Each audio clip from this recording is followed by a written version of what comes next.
সংবাদটি নিবেদন করছে Exide care Shri Narayani sales, Kadamtala, Jalpaiguri.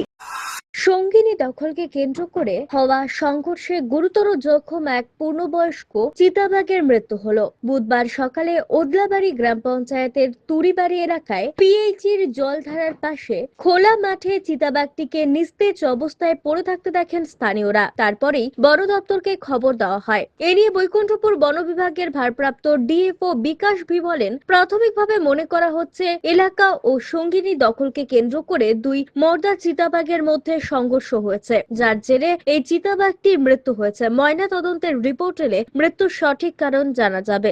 জানা গিয়েছে, বন দপ্তরের তারঘেরা রেঞ্জ অফিসের কর্মীরা ঘটনাস্থলে পৌঁছে চিতাবাঘটির মৃতদেহ উদ্ধার করে তারঘেরা জঙ্গলে নিয়ে গেছেন। সেখানে মৃত চিতাবাঘটির ময়না তদন্ত করা হবে। তারঘেরা রেঞ্জ অফিসার স্বপন কুমার রায় বলেন, প্রাপ্তবয়স্ক মর্দা চিতাবাঘটির বয়স আনুমানিক 10 বছর হবে। সেটির শরীরে দাঁত ও নখের আঁচড়ে একাধিক ক্ষত চিহ্ন রয়েছে।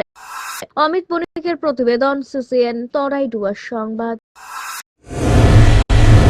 Exide care Shri Narayani sales নিয়ে এলো শহরবাসীর জন্য দারুণ সুখবর। এখানে পুরনো ব্যাটারি এক্সচেঞ্জ ও নতুন ব্যাটারি ক্রয়ের উপর ইএমআই এর সুবিধা রয়েছে। ইনস্টলেশন সম্পূর্ণ ফ্রি। এখানে অভিজ্ঞ টেকনিশিয়ান দ্বারা হুইল ব্যালেন্সিং করা হয়। তাই আজই আসুন এক্সাইড কেয়ার শ্রী নারায়ণী সেলসে। আমাদের ঠিকানা Kadamtala, opposite municipal market, bus stand, Jalpaiguri. যোগাযোগ করুন 7583976205 অথবা 8001106945 এই নম্বরে।